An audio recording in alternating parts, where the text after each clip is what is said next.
Hai teman-teman semuanya, perkenalkan nama saya Sharon, saya dari Universitas Jenderal Sudirman. Terima kasih sudah berkenan bergabung bersama saya hari ini. Kali ini kita tidak akan berbicara tentang hal yang rumit, apalagi saling menghakimi, tapi kita akan berbagi tentang bagaimana sih caranya menjaga diri dan juga masa depan kita, khususnya soal perlindungan keuangan bagi para penyandang disabilitas. Teman-teman, kita perlu jujur sejak awal bahwa hidup sebagai penyandang disabilitas itu seringkali lebih rentan. Dan itu bukan karena lemah, tapi karena sistem dan juga kondisinya belum sepenuhnya stabil. Saya punya contoh kasus sebagai pembuka. Ada seorang lansia di Kabupaten Tuban yang harus merawat anaknya penyandang disabilitas mental, sekaligus 2 orang cucunya dalam kondisi ekonomi yang sangat terbatas. Di sini kita bisa melihat adanya situasi di mana resiko hidup, disabilitas, usia lanjut, dan juga kemiskinan seringkali datang bersamaan dan itu saling memperberat satu sama lain. Berbicara tentang disabilitas, ini kondisi yang bisa terjadi sejak lahir, bisa juga karena kecelakaan, sakit, atau kondisi tertentu yang datangnya tiba-tiba.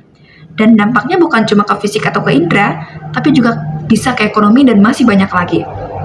Banyak dari kita yang kesulitan dapat pekerjaan, penghasilan tidak menentu, sementara biaya hidup justru semakin besar atau bahkan lebih besar. Tentang berobat, terapi, alat bantu, atau bahkan perawatan rutin untuk beberapa kondisi yang lebih berat. Dan di titik ini, masalah keuangan seringkali muncul. Dan itu bukan karena kita boros, tapi karena memang resiko hidup seorang disabilitas memang lebih tinggi. Maka sebelum bicara asuransi, kita perlu paham dulu nih, kita memang butuh perlindungan ekstra dan itu wajar. Sekarang kita akan berbicara tentang asuransi. Asuransi itu sebenarnya konsep gotong royong versi keuangan. Kita patungan sedikit demi sedikit setiap bulan, supaya kalau suatu hari nanti ada musibah, bebannya nggak kita tanggung sendirian. Jadi bukan soal takut mati atau takut sakit, tapi soal berjaga-jaga. Kita was-was. Contoh gampangnya seperti ini.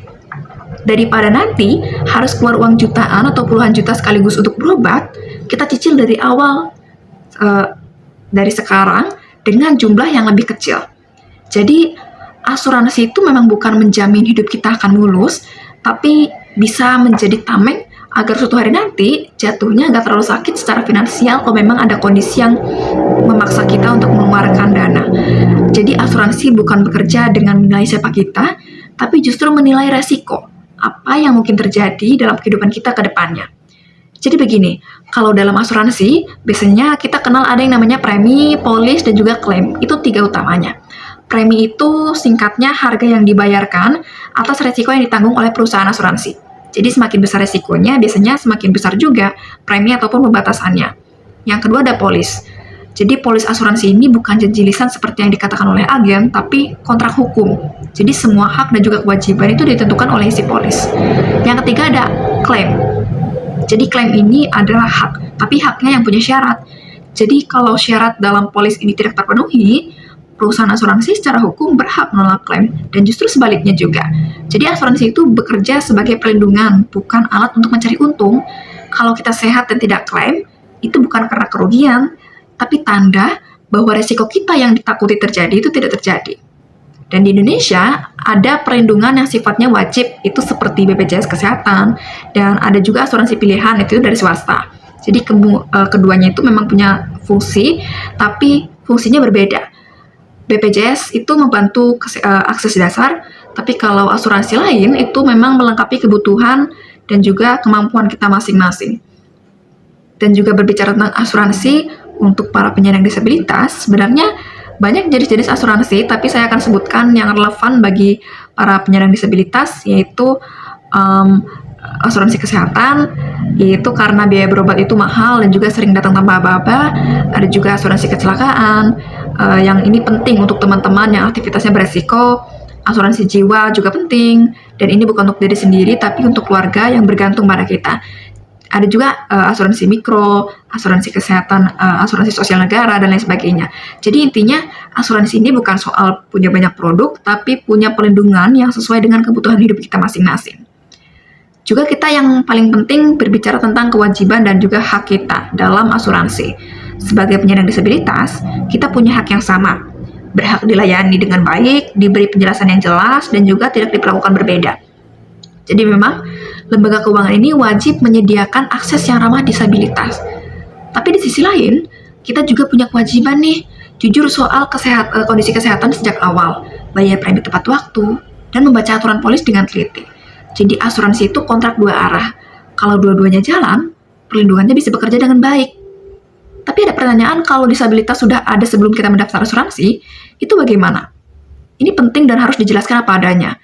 Kalau kondisi disabilitas ataupun penyakit sudah ada sebelum daftar, memang tidak semua asuransi mau menanggung, tapi dan kadang itu ada pengecualian, kadang harus menunggu waktu tertentu, atau kadang bahkan sampai ditolak. Tapi ini bukan karena kita tidak berhak, tapi karena memang sistem asuransi itu bekerja dengan perhitungan resiko. Dokumen yang biasanya diminta ketika kita akan mendaftar asuransi itu biasanya identitas seperti KTP, terus data kesehatan, dan juga kadang hasil pemeriksaan medis kalau memang dibutuhkan. Dan yang paling penting, untuk tidak menutup-nutupi. Karena kalau ketahuan tidak jujur, nanti suatu saat nanti klaim bisa ditolak. Jadi lebih baik tahu dari awal daripada kecewa di belakang.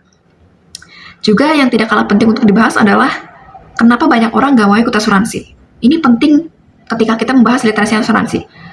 Menurut pemahaman saya dan apa yang sudah saya dapatkan dari pembelajaran saya adalah tentang ekonomi dan juga literasi. Alasan ini sangat manusiawi. Banyak yang mikir, buat makan aja susah, kok disuruh bayar premi tiap bulan?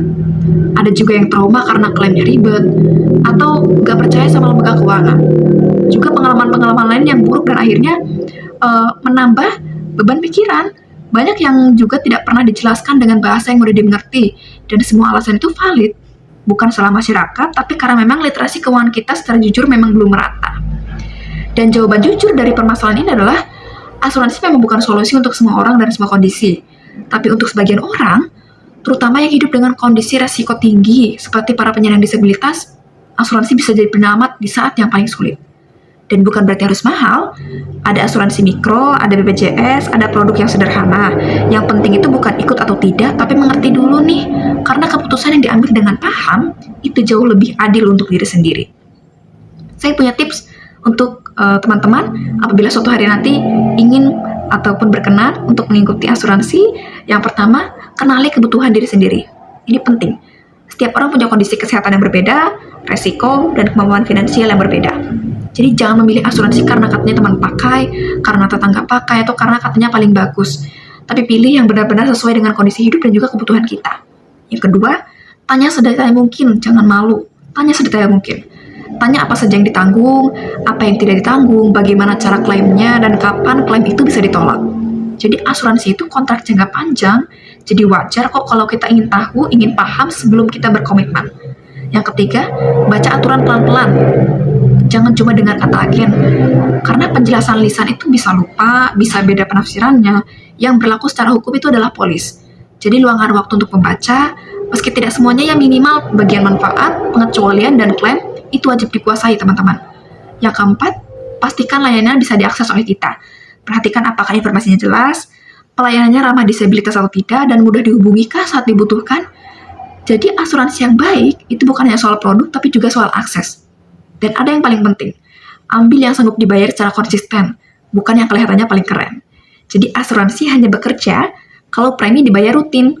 Jadi lebih baik perlindungannya sederhana tapi jalan terus, daripada asuransinya mahal tapi berhenti di tengah jalan.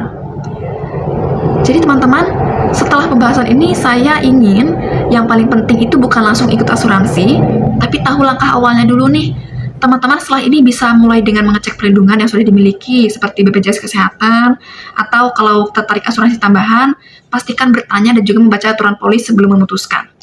Jadi literasi itu bukan soal cepat ikut, tapi soal paham sebelum memilih. Perlu dipahami juga bahwa asuransi ini bukan pengganti bantuan sosial ataupun tanggung jawab negara terhadap penyandang disabilitas. Jadi bantuan sosial, jaminan kesehatan nasional, dan perlindungan dari pemerintah itu memang tetap jadi hak warga negara. Tapi asuransi ini penting sebagai pelengkap dan hanya relevan jika memang sesuai kebutuhan dan juga kemampuan orang masing-masing. Dengan pemahaman ini, asuransi bisa dilihat lebih jernih, realistis, dan untuk kita, teman-teman, para penyandang disabilitas, untuk tidak menjadi yang terbuang dari sistem perlindungan yang seharusnya dimiliki setiap orang. Seperti kata puisinya Khairil Anwar, aku ini binatang jalang dari kumpulannya terbuang. Jangan sampai kita terpikirkan, apalagi terbuang. Terima kasih sudah menyimak sampai akhir, teman-teman. Semoga bermanfaat. Mari membumikan literasi untuk masyarakat yang melek literasi asuransi.